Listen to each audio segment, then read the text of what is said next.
Buenos días, bienvenidos nuevamente a escuchar otra porción bíblica que espero que Dios la use para que todos nosotros podamos tener una visión clara de las cosas como Dios las escribió y que podamos aprender un poquito más de lo que Dios quiere que nosotros aprendamos. Estamos en esto de no ignoren, no, Pablo le escribía a los Corintios, nos escribe a nosotros perdón, que no ignoremos las cosas que pertenecen al Espíritu, específicamente de los dones espirituales. Entonces, todo lo que hemos estado estudiando tiene que ver con los dones espirituales. Al final del capítulo 2, en el versículo 31, dice que procuremos los dones mejores. ¿Qué significa eso? Significa trabajemos nosotros mismos en que teniendo estos dones podamos hacerlos cada vez más fuertes, más visibles a los demás. O sea, que la manifestación del Espíritu Santo sea cada vez mayor. ¿Y eso qué implica? Implica que yo debo trabajar en los dones que Dios me ha dado para que las personas puedan ver al Espíritu Santo obrar. Pero cuando llega aquí, dice, ¿cómo procurar esos dones mayores? Entonces él les dice, les voy a mostrar un camino más excelente. O sea, aparte de este camino, no hay algo más excelente con lo cual ustedes puedan lograr que sus dones, que los dones que yo les doy a ustedes para que los practiquen, para que salgan con ustedes y los apliquen, sea lo mejor que pueden hacer. Es más, sin este camino excelente, los dones no tienen sentido. Y él empieza a explicarlo cuando habla del capítulo, en el capítulo 13. Y dice, hay un camino que es el camino perfecto para que nosotros, siguiendo ese camino perfecto, podamos hacer que los dones que tenemos, cada uno el don que tiene, lo pueda aplicar y pueda hacerlo provechoso para los demás dentro de la iglesia. Entonces comencemos con lo que tenemos que aprender. Pablo cuando está hablando sobre esto, no está hablando de algo que es nuevo. Ya en Gálatas, él había establecido algo que era importantísimo. Y es que cuando uno es sellado con el Espíritu Santo, uno se convierte en alguien que podemos llamar un cristiano porque seguimos a Cristo. Pero eso no significa que ya toda nuestra vida cambió de la noche a la mañana. No, esto es un proceso de santificación que empieza cuando nosotros creemos en Jesucristo y en ese momento el Espíritu Santo viene a morar en nosotros. El problema es que aun cuando el Espíritu Santo empieza a morar en nosotros, nuestro propio espíritu todavía tiene la oportunidad de poder decidir. Parece increíble que Dios haga esto y que respete, eh, nos respete por ser su propia creación de esa manera. Pero el asunto es que todavía podemos decidir y podemos incluso pecar aún con voluntad. Pero poco a poco, el Espíritu Santo va obrando en nosotros de manera que nuestra vida empieza a cambiar, en algunos en un ritmo más rápido y en otros más lento, porque todos somos diferentes. Ahora, ¿qué es lo que tiene que pasar en mi vida? Bueno, yo debo fructificar. ¿De quién? Del Espíritu Santo, porque es lo único nuevo que hay en mi vida. Y lo que es el fruto del Espíritu Santo, un solo fruto, el Espíritu Santo hace florecer en nosotros un solo fruto. Y ese fruto tiene una serie de características. La primera característica, y que es la base de todo lo demás del fruto del Espíritu, es el amor. Del amor se desprende el gozo, la paz y la paciencia que se deben tener. De ahí que nuestra forma de mirar las cosas debe ser con benignidad, con bondad, con, eh, perdón, con benignidad y con bondad. Y luego lo que nosotros expresamos debe ser fe, mansedumbre y dominio propio o templanza. Entonces, fíjense que el amor es la base para que nuestra espiritualidad esté con gozo y paz, que nuestros sentimientos o la parte emotiva esté con la paciencia, la benignidad y la bondad, y que actuemos con fe, con mansedumbre y con templanza. El amor es la base. Entonces, lo que está diciendo Pablo no es nada nuevo al decir que el amor tiene que ver con los dones del Espíritu Santo, porque el fruto que el Espíritu Santo otorga está matizado con su propio amor. Eso es el capítulo 13. Y el capítulo 13 tiene tres partes bien definidas. En el versículo 1 al versículo 3, él habla de los dones, cuándo los dones, perdón, no cuándo, cómo deben ser los dones. Y la forma de ser de los dones es, los dones espirituales deben ser útiles. Y luego al final, en Corintios 13, del 8 al 13, nos dice hasta cuándo esos dones van a estar vigentes. ¿Qué clase de dones son los que están vigentes? ¿Qué cosas son vigentes y qué cosas son qué cosas son temporales y qué cosas son eternas? Y en medio de esas dos porciones bíblicas, él coloca una descripción de las características del amor del Espíritu Santo. Ahora, para los que entendemos y hemos creído en Dios, entendemos que el Espíritu Santo es una de las personas que se encuentran con la misma esencia de Dios y por lo tanto el amor del Espíritu Santo es lo mismo que hablar del amor de Dios.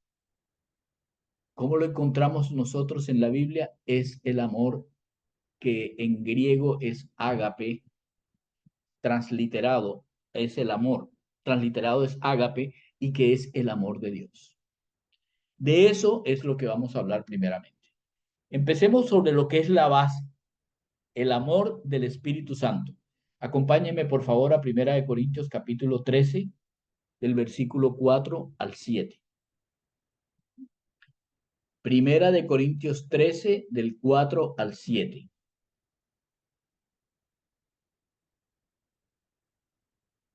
Entonces, cuando habla aquí de el amor, está hablando del mismo amor que es el fruto, que es parte, que es el fundamento del fruto del Espíritu. Así que este amor no es mi amor, no, es el amor de Dios en mí. Es un amor por encima de cualquier otro amor que yo pueda tener. Este amor es sufrido. Voy a leerlo completo y ahorita ya vamos a explicar. Esta palabra sufrido significa que es la persona que soporta, que cuando llegan las situaciones, él puede soportar lo que está pasando. Y este sufrido es diferente al que vamos a ver después, donde dice todo lo sufre. Vamos a ver qué es diferente. El amor es sufrido y es benigno. ¿Qué significa eso de benigno? Que el amor está basado en la bondad. No es cualquier bondad, es la bondad de Dios. No es cualquier sufrido, es la misma paciencia de Dios. ¿Ustedes recuerdan al Señor Jesús cuando mandó a sus discípulos? El Señor en algún momento dijo, ¿hasta cuándo tendré que soportar la falta de fe de ustedes? Y uno diría, e inmediatamente él dice, mire, se hace así, sufrido. Benigno es bondadoso. ¿Por qué? Porque este amor es el amor de Dios y Dios es bueno. La frase favorita de Gustavo, Dios es bueno. Por eso el amor es tanto sufrido como benigno. Ahora viene una serie de no. No tiene envidia, no es jactancioso, no se envanece, no hace nada indebido, no busca lo suyo, no se irrita, no guarda rencor, no se goza de la injusticia. Y luego ahora sigue una serie de sí. Se goza de la verdad, todo lo sufre. Ok, este sufre es el sufrir del escudo. Yo lo llamo así porque es que no me acuerdo, no sé qué otra cosa es. Es ese que sufre con otro cuando cuando llegan las flechas, se colocaba un escudo y se soportaba hasta que las flechas dejaban de golpear. Esto de todo lo sufre es este que está aquí con el escudo y abraza al otro y lo sufre con el otro cuando están llegando las flechas y él se coloca por delante del otro para que no le dé. Es este escudo para que sea menos doloroso lo que pasa a la otra persona. Eso es todo lo sufre. Esa es la diferencia entre las dos palabras. Todo lo cree, todo lo espera, todo lo soporta. Ok. Creo que de las porciones bíblicas que todo el mundo ha leído es esa. Y de las porciones bíblicas que muy pocos se detienen a revisar es esa. ¿Por qué? Ah, porque no nos gusta un amor como ese. Nos fascina el amor donde yo soy el centro, no donde los demás son centro. Miren bien de nuevo lo que dice. ¿Qué es lo que no? No envidia a los otros, no se jacta delante de los otros, no se envanece delante de los otros, no hace nada indebido con los otros, no busca perdón, no busca lo suyo sino lo de los otros, no se irrita con los otros, no le guarda rencor a los otros, no se goza de la injusticia que le está pasando a los demás. Ese no es el amor. Y como esa parte, si uno lo pone hacia el otro lado, es el amor que nosotros sí practicamos o que se nos ha enseñado en el mundo que practiquemos. Por eso, aunque nos sepamos esto, realmente no lo ponemos en práctica. O más bien, no dejamos que el Espíritu manifieste este amor hacia los demás. Tratemos de entender un poquito eso que está diciendo ahí. Miren bien, ¿en qué está basado? ¿Cuáles son las dos características plenas del amor que viene del Espíritu Santo? Es paciente y es bondadoso. Como ustedes lo leyeron. ¿Qué significa eso de paciente? Es que tiene una mecha larga. No explota con la primera cosa. Y yo sé, yo por ejemplo no debería estar predicando esto, porque en muchas situaciones y como cuando todas las cosas se unen, como que la mecha se va acortando. Yo sé positivamente que estoy por fuera del dominio del Espíritu Santo porque el dominio del Espíritu Santo haría que la mecha se alargara. Eso es lo que significa la palabra paciente. Y bondadoso es que el fondo de todo es la bondad de Dios, que Dios es bueno siempre, todas las veces y en todos los tiempos. Así que esas dos cosas caracterizan el amor del Espíritu Santo. ¿Qué sucede cuando eso realmente es el Espíritu Santo el que está hablando, ordenando mi vida? Lo que sucede es que yo dejo de envidiar. No tengo por qué mirar a los demás. Tengo el amor de Dios en mí para que lo demás. No hay lugar para la jactancia. Yo no tengo por qué presentarme del otro y decir, tengo el don de sanidad, tengo el don de los milagros, tengo el don, tengo el don. No, tú no tienes nada. Esos dones son del Espíritu Santo. Eres simplemente el agente que usa los dones del Espíritu Santo. No cabe la jactancia, porque la única cosa que cabe es el Espíritu Santo hace esto por mí, en mí, y como una gracia me toma a mí como su agente. ¿Por qué tengo que jactarme si el que lo hace es él? ¿Por qué tengo que orgullecerme de algo que yo no hago? Ahora, como es bondadoso y lo que busca es el bien, pues no hace nada que sea impropio. no hace algo que sea fuera del orden que Dios ha establecido. No importa si estamos hablando de la parte sexual, de la parte laboral, de la parte del hogar, no importa donde nosotros estemos, no hace nada que no esté conforme al orden que Dios ha establecido. No es egocéntrico, es cristocéntrico. ¿Por qué? Porque viene del Espíritu Santo. Y el Espíritu Santo es la tercera persona de la Trinidad que glorifica al Señor. ¿En dónde? En su cuerpo. No se aira, no se deja dominar por la ira, por el rencor, por como se deje llamar eso. La palabra ahí es, la palabra es la misma palabra paroxismo. O sea, es eso que yo me enardezco delante de las situaciones y entonces no controlo o no tengo dominio propio. Templanza, ¿recuerdan? Del fruto del Espíritu. No tengo dominio propio. Y no dejo que el Espíritu Santo guíe mi vida y ordene mi vida. Y se me olvida que Él es el que es el bondadoso. No es rencoroso. La palabra aquí es la persona que rumía, que le da vueltas en la cabeza y le da vueltas en la cabeza a las cosas y se vuelve rencoroso y empieza a tener rencillas y empieza a tener odios y empieza a considerar hacer lo malo para los demás. Considerar en la mente hacer lo malo para los demás. Eso no proviene del amor de Dios. Y por último, dice, no se goza de lo que es injusto. Ok, si Dios es justo y Dios es la justicia, entonces lo injusto es lo maligno. Jamás podrá salir eso del Espíritu Santo. Jamás.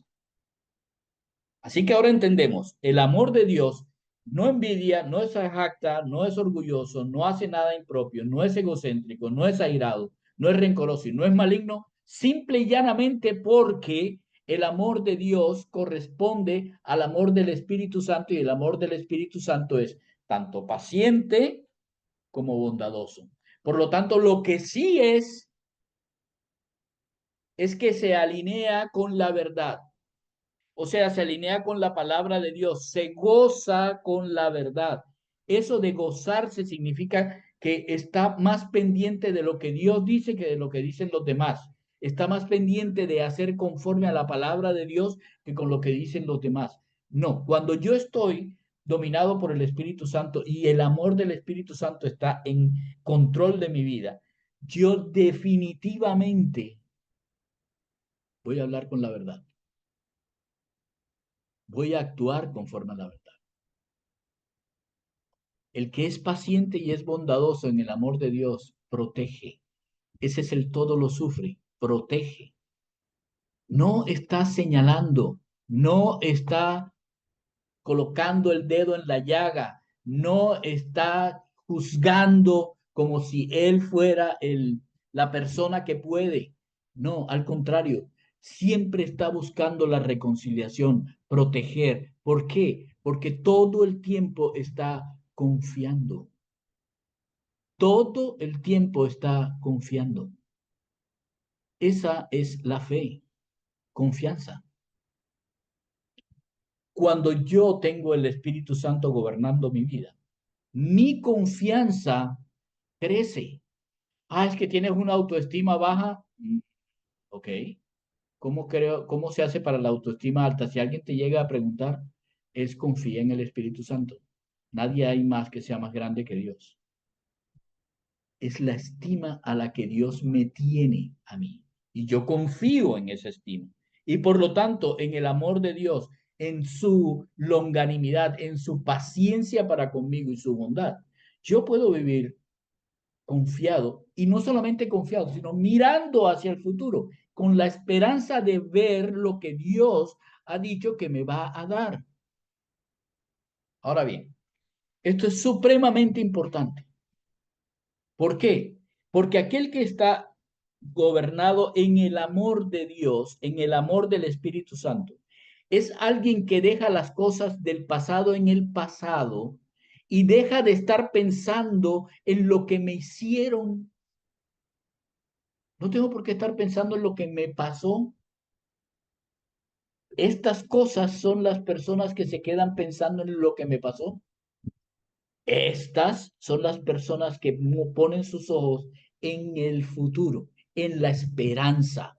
Y esa esperanza, cuando es real en mi vida, definitivamente me permiten a mí anclarme a permanecer en lo que Dios me ha enseñado. ¿Cómo se hace eso? Por el poder del amor del Espíritu Santo en mí. Ahora bien, eso, de acuerdo con la palabra de Dios, esas cosas que hemos visto, de acuerdo con la palabra de Dios, nunca, jamás dejan de ser. Por eso, si alguien a mí me dice, vas a perder tu salvación, yo voy a decir, el Espíritu Santo nunca se equivoca y nunca va a salir de aquí. Nunca. ¿Por qué? Él tomó la decisión de venir a vivir a mí y él conoce absolutamente todo. No va a salir porque yo haga las estupideces que hago, que yo caiga en los pecados bobos y tontos como son los que hago del pasado. No va a decir, ah, ya no me siento cómodo aquí, me voy. No, es el Espíritu Santo y su amor es absolutamente longánimo, o sea que es paciente aún con mi maldad, aún con ese albedrío pecador que tengo y permanece para siempre. No se va a ir, no me va a dejar, no va a abandonarme, no va a fallar. Él está ahí y se va a quedar ahí, porque su amor es así, paciente y bondadoso. Nunca deja de ser. ¿Cómo vamos hasta ahí?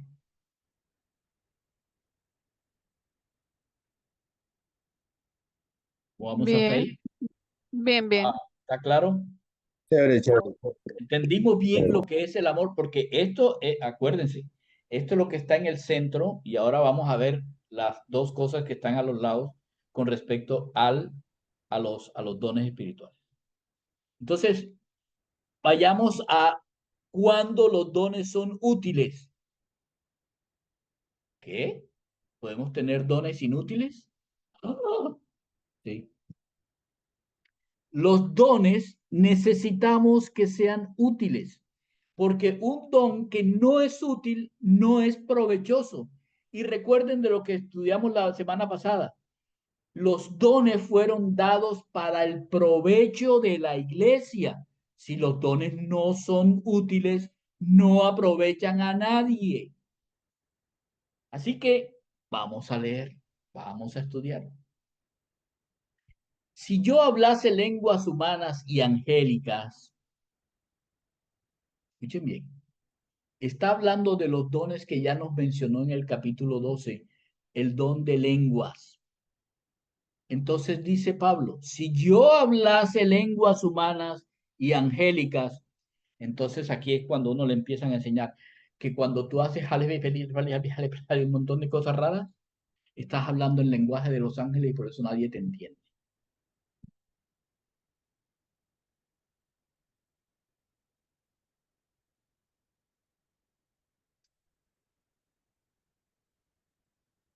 A ver, pensemos.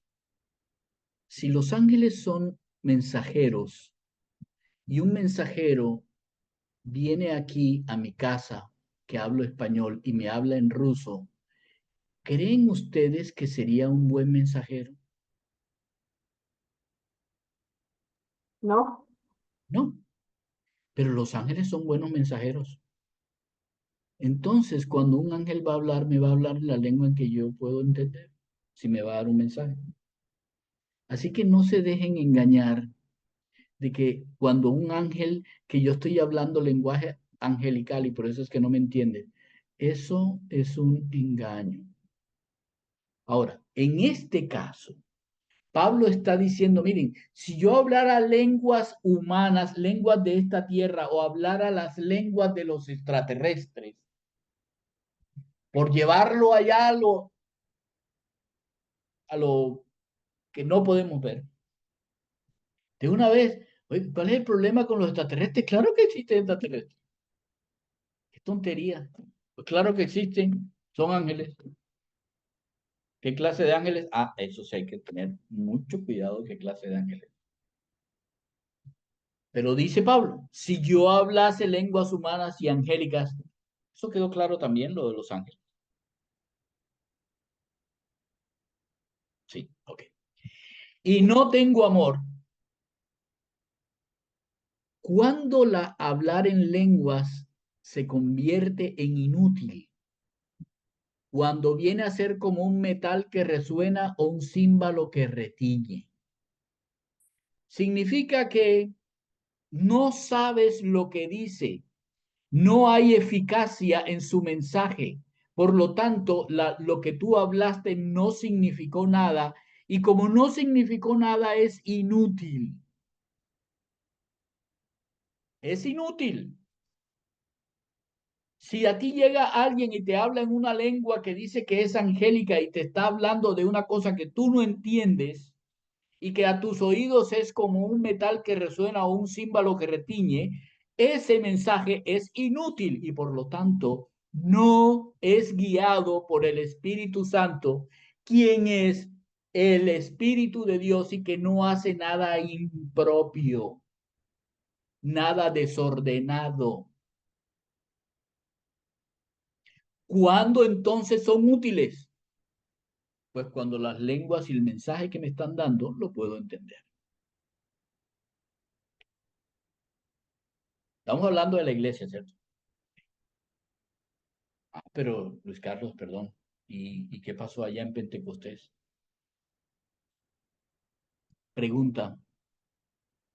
Cuando ellos hablaron en diferentes lenguas, ¿las personas en Pentecostés entendieron lo que decía? Sí, Sí. ¿En sus propias lenguas? sí, Sí. Ah, ok. ¿Era útil? Claro, era útil. Ok. Primera parte. Segunda parte. Si tuviese profecía y entendiese todos los misterios, miren bien, todos los misterios y entendiese toda la ciencia, y si tuviese fe de tal manera que yo digo a los montes, trasládense, y se trasladan, pero no tengo amor, ahora no dice que es ineficaz, ahora dice es que no soy nadie, no soy nadie. Soy el profeta de Dios. Uf, he entendido los misterios, el código de la Biblia. No, yo soy Einstein. No, yo soy Hawkins. No, yo soy.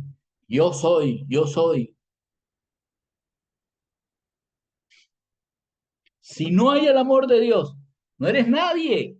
Eres un condenado porque no tienes al Espíritu Santo. Simple y llanamente tú no estás en el cuerpo de Cristo y tu eternidad es una eternidad de condenación. Lo siento, es así. Con Dios es así, blanco o negro, punto, se acabó, no hay grises. Y si alguien dice profecía, y si alguien entiende misterio, y si alguien tiene ciencia, y alguien tiene una fe que tú ves que esa persona dice con toda la fe, levántate, y la otra persona se levanta y anda, pero sin amor de Dios, nada es porque está actuando de acuerdo con su propio entendimiento o está actuando de parte de lo que no es de Dios, por lo tanto maligno. Ah, sí, también tiene poder para hacer cosas.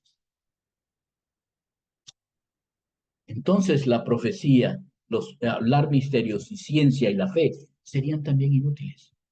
¿Cuándo son útiles? Cuando el amor de Dios está y yo doy profecía, hablo de parte de Dios, doy entendimiento de los misterios de acuerdo como Dios va dándolos para las personas y yo tengo el suficiente conocimiento para enseñar lo que Dios me ha dado y la fe suficiente para elaborar o para hacer milagros de parte de Dios. ¿Cómo se hace eso? Oración, mis hermanos, oración. ¿Cómo te parece? Tercera, y si yo reparto todos mis bienes para dar de comer a los pobres, ¿recuerdan al joven rico que no quiso repartir los dones? ¿Qué tal que el joven rico hubiera dicho, sí, yo voy a repartir todos mis dones a los pobres? Pero no te sigo. Voy a hacerlo porque yo soy caritativo. Voy a hacer obras de caridad para acercarme a Dios. Otro, no, yo por Dios doy mi vida. Si entregase mi cuerpo para ser quemado y no tengo amor, ahora no es solamente que no le sirva a los demás como las lenguas. Ahora no es solamente que no me haga a mí a alguien con una identidad, sino que además no me sirve para nada. No me sirve para tener salvación, no me sirve para crecer como cristiano, no me sirve para ser una persona honesta, una persona veraz, una persona confiable, no me sirve para nada, aunque yo quiera ser lo más caritativo del mundo. ¿Y cuántas personas a uno no le preguntan ¿cómo era que se llamaba la monja? Ah, carambas, la madre Teresa y el otro que hace el bien para los pobres y el otro que se Teresa va de allá, sí, Caridad. no, la madre Teresa de Calcuta, y el otro que hace allá caridad en el Bronx, eso se salva, no, ese tipo tiene ganado el cielo. No, no, ¿quién les dijo a ustedes que el cielo lo ganamos? No hay manera de ganarse el cielo. No hay ninguna manera de ganarse el cielo. No hay. La única manera y el único camino es Cristo. Y cuando alguien conoce a Cristo, el Espíritu Santo viene a morar en él. Y entonces, y solamente entonces, es que las acciones que hacemos, las hacemos de parte del Espíritu Santo. O sea que, sin el amor del Espíritu Santo, todo lo que nosotros hacemos aquí, todas esas cosas, hablar en lengua, manifestar, entender los misterios, conocer la vida, hacer milagros, ay, no sirven de nada. No le sirven a nadie, no me sirve a mí, no me hace crecer, no sirve de nada sin el amor del Espíritu Santo. Ahora bien, ¿qué pasa si al contrario tenemos el amor del Espíritu Santo en nosotros? Entonces, hablar en lenguas, manifestar profecías, entender los misterios, conocer la Biblia, hacer milagros, ser caritativos y hacer sacrificios, tiene una connotación de crecimiento. Ya no es hablo en lenguas, manifiesto, ya voy, eso empieza a desarrollarse porque lo que el Espíritu Santo hace con mis dones o en mí por los dones de Él es que cada vez esos dones van a ser mayores, superiores, se van a perfeccionar, cada vez van a crecer y crecer y crecer y más personas conocerán del amor de Dios. De eso es de lo que habla cuando habla de los dones útiles. Los dones se convierten en útiles cuando el amor de Cristo, el amor del Espíritu Santo y el amor del Padre están presentes en la vida del creyente. Cuando se ejecutan las cosas desde el amor de Dios. Ahora, hablemos sobre la vigencia de los dones. Dice, el amor nunca, o sea, ¿cuál es la vigencia del amor del Espíritu Santo? Eterno, Eterno, ¿por qué? que nunca deja de ser, porque Él mismo es eterno. Exactamente, porque el que lo proporciona, el que es eterno, es atemporal. No, nunca puede cesar porque este amor es de Dios y Dios es Eterno. Ahora, ¿qué va a acabar? Van a acabar las profecías, van a cesar las lenguas y va a acabar el conocimiento o la ciencia. ¿Cuándo? Cuando venga lo perfecto, entonces lo que es en parte se acabará. Entonces conoceré como fui conocido. Pero ahora permanecen la fe, la esperanza y el amor. Estos tres permanecen ahora y vamos a explicarlo ya. Pero el mayor de ellos es el amor. Ok. Miren bien. Establezcamos. Hay algo que es vigente por la eternidad.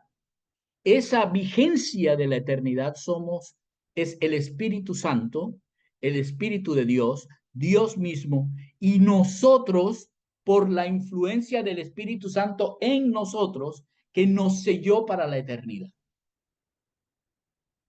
¿Estamos claros? Pero los dones que el Espíritu Santo da, los dones que el Espíritu Santo manifiesta, como profecías, lenguas y ciencia, estas tres cosas, escuchen bien, profecía, lenguas y ciencia, esas tres cosas van a acabar. Dice ahí, cuando venga lo perfecto. Entonces, lo que es en parte se acabará, y Esa parte la vamos a ver más tarde. Pero ahora permanecen la fe, la esperanza y el amor. La fe, la esperanza y el amor. ¿Cuál es esta fe de la que hablamos antes? ¿La fe de los milagros? No, no. Es la fe en Dios. ¿Cuál es la fe de la que... Ustedes me van a preguntar, ¿por qué diferente esta fe de la otra fe que mencionan arriba? Esa fe dice claramente la que mueve los montes. O sea, una fe que cuando se coloca en acción puede provocar milagros. Esta no es de esa fe, porque las profecías y otras, estas van a acabar. Pero esta fe que permanece es la confianza en Dios, la esperanza en lo que Dios ha dicho, basadas todas en su amor, que nunca deja de ser. Cuando dice que el amor es el mayor, significa que tanto la fe como la esperanza están cimentadas por el amor de Dios. Eso es lo que significa que es el mayor, es el soporte, es el sustento de esa fe y de esa esperanza. Así que lo que nunca va a pasar mientras estemos ahora en estos tiempos, en estos siglos, es el hecho de la fe en el Dios y la esperanza que Dios nos ha dado de estar donde vamos a estar. Eso nunca va a terminar. Mientras estemos ahora, en el ahora, nunca va a terminar el hecho de compartir el Evangelio y que las personas crean por fe que Jesús es el Señor y que con esa fe ellos inicien una nueva vida en Cristo, siendo parte del cuerpo de la iglesia y tengan la esperanza de su resurrección, la esperanza de la vida eterna, la esperanza de vivir en el reino al cual nosotros fuimos llamados y fuimos hechos conciudadanos. Eso permanece ahora. Nunca va a desaparecer. Lo que sí va a desaparecer son algunas o algunos de los dones. Vamos a mirar qué dones.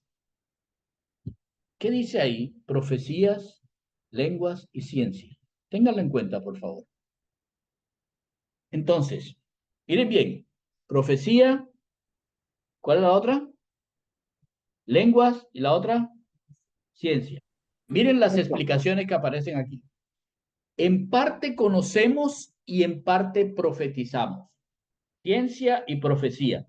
¿Qué pasa? En parte conocemos, en parte profetizamos.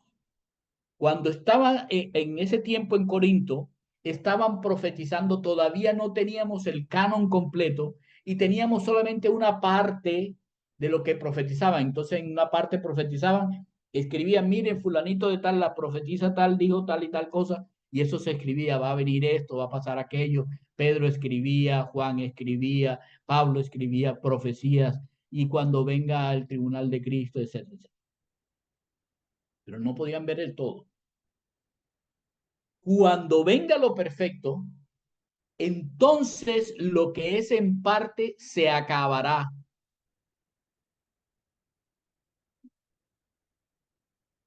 Primera pregunta, ¿qué es lo perfecto? Ok, La Biblia.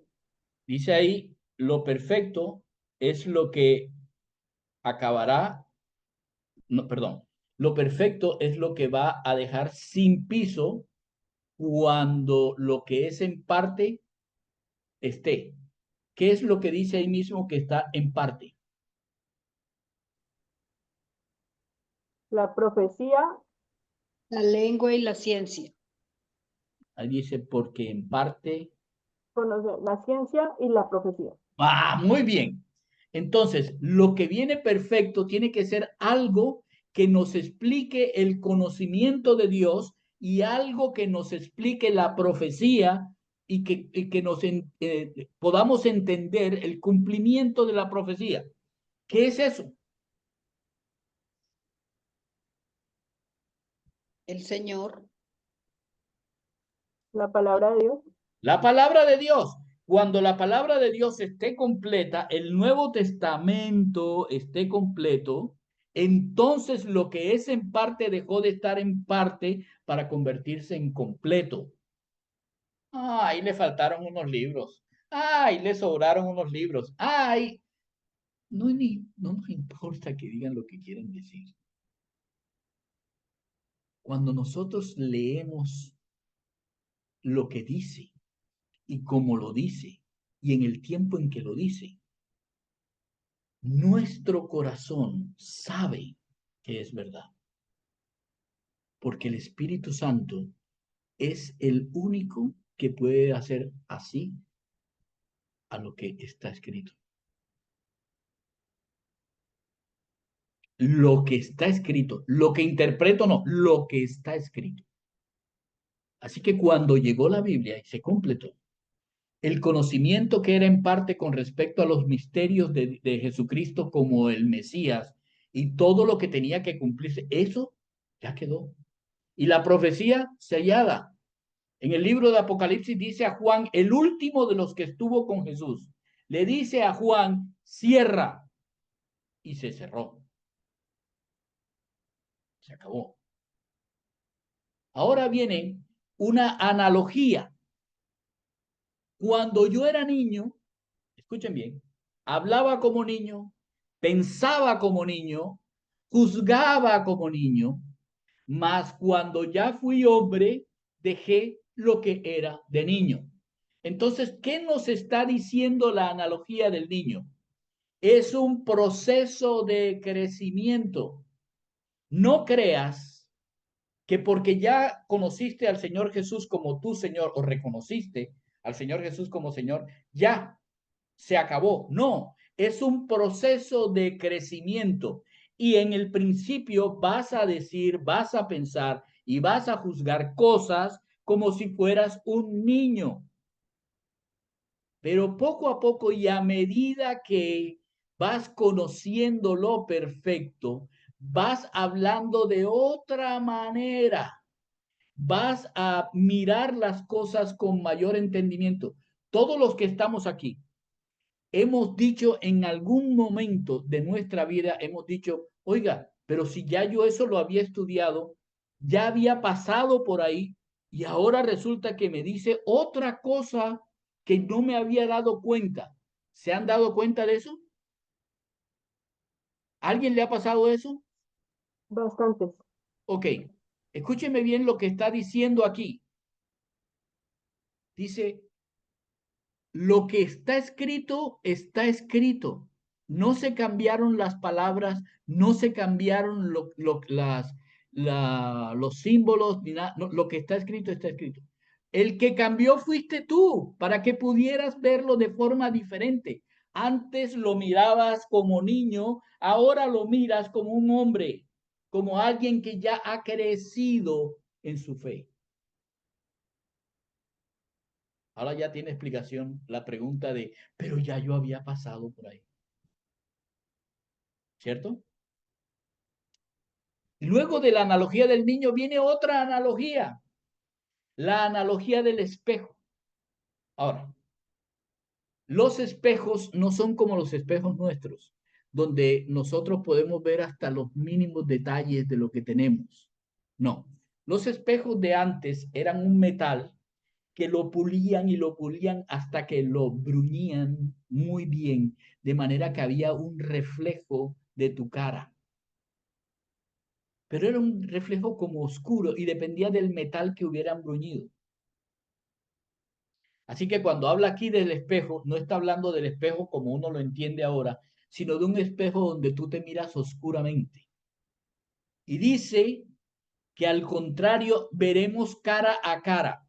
Ahora, aquí no está hablando de que yo voy a ver cara a alguien. Sigue siendo una analogía. Entonces está diciendo la analogía entre un metal bruñido y cuando yo me veo con otra persona junto, ¿cómo me ve la otra persona? Me ve perfectamente todos mis rasgos, a diferencia de cómo se ve en el espejo. Ok. Es igual con la Biblia. La Biblia oscura. A ver, yo estoy hablando de la Biblia y quiero también.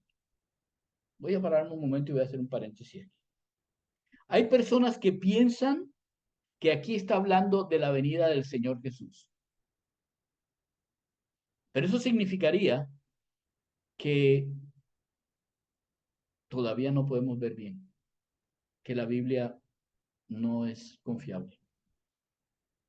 No ha venido el Señor. Pero es que durante todo el tiempo nos ha dicho que el Señor Jesús enviaría al Espíritu Santo a morar en nosotros. Desde el Antiguo Testamento lo está diciendo, para que nos diga lo que nosotros no conocemos y que todo esté para que lo veamos. ¿Cómo fue eso? Porque ¿quién fue el que escribió las palabras del libro? Cierra paréntesis. Y si alguno piensa que es el Señor Jesús, hágase esas preguntas, solo por ponerle un poco de picante, no sé, a la cosa. Volvamos de nuevo. Así que lo que dice es que veremos en una forma clara, con razón es que allá Abraham iba a matar al hijo y entonces en ese momento Dios lo detuvo y le dijo que Abraham vio su día. Ahora sí lo veo claramente cómo era que que José tuvo que pasar todo esto para. Claro, sí. ¿Y por qué David es que dice que tiene el corazón conforme al. Vea, pues, la Biblia nos expresa qué fue lo que pasó y cómo es que se clarifican esas cosas. Lo hemos visto con la cena, ¿recuerdan? La cena del Señor. Hemos visto entonces cómo es que lo que había en el Antiguo Testamento se refleja en lo que el Señor Jesús estaba haciendo. Y hay una última analogía, es el conocimiento. ¿Cuándo se acabará el conocimiento? Cuando yo puedo conocer cómo fui conocido. ¿Cómo fue que fui conocido? Buena pregunta. ¿Cómo fui conocido? Bueno, ¿cómo fui conocido por quién? ¿Por Dios? Ok. Entonces el Señor Jesús no tiene que venir para conocerme, porque Dios ya me conoce. Así que Dios conociéndome me da la posibilidad de que yo lo conozca a Él también. ¿Y cómo dice Dios que yo puedo conocerlo a Él? No es por lo que diga fulanito o sutanito, no es por lo que digan las tablas, es por lo que es su palabra. Él dijo claramente, ustedes dicen que no me pueden ver, véanme en la creación. Ya yo la puse para que ustedes se den cuenta de quién soy. Pero en la palabra de Dios es donde yo, en la palabra que yo les escribo, es donde yo estoy diciéndoles exactamente cómo soy. Me conocerán como yo soy conocido. Escúcheme bien esto. Lean, por favor, lo que dice la palabra de Dios con respecto al nuevo pacto. Con respecto al nuevo pacto. ¿Quieren buscar, por favor, a Jeremías capítulo 31? Jeremías 31.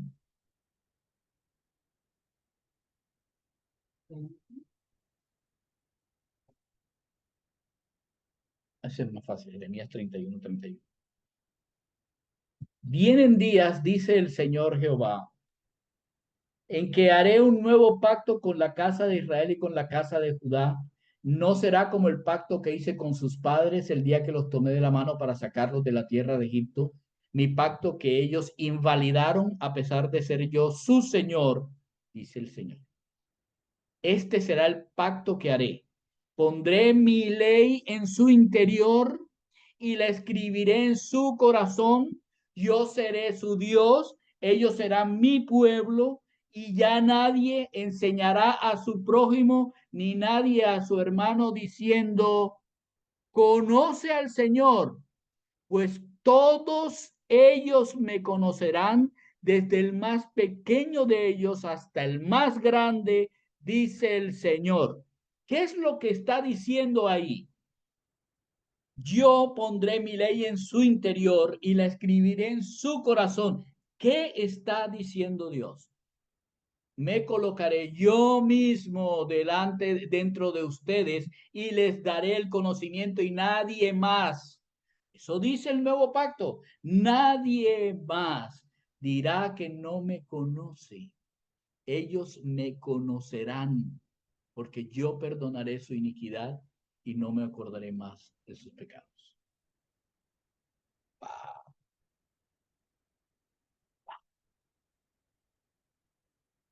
La analogía del conocimiento.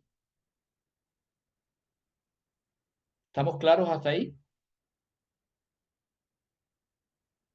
¿Estamos? Excelente, Luis, excelente. Sí, señor. Perfecto. Entonces, ahora ya tenemos todo el criterio de todo lo que Pablo está hablando antes de entrar a hablar específicamente de los dones que van a pasar y hasta cuándo esos dones van a ser parte de nuestra historia. Necesitamos entenderlo, que sin el amor de Dios no tenemos nada. No tenemos nada. Es el amor del Espíritu Santo actuando en nosotros. Ese es el único que nos permite colocar la gloria a quien merece gloria, que es el Señor Jesús. Es el único amor que nos permite que todo lo que hagamos en la iglesia sea fructífero, porque es fruto de Él en nosotros. Y es la bendición más grande para cualquier persona en esta tierra de todos los tiempos, que el Dios omnipotente, el Dios bondadoso y el Dios que es absoluta y totalmente longánimo, nos use a nosotros para llevar un mensaje de salvación al mundo y un mensaje de consuelo a nuestros hermanos. Y ahora esas cosas permanecen, permanecen. El Señor los bendiga a todos.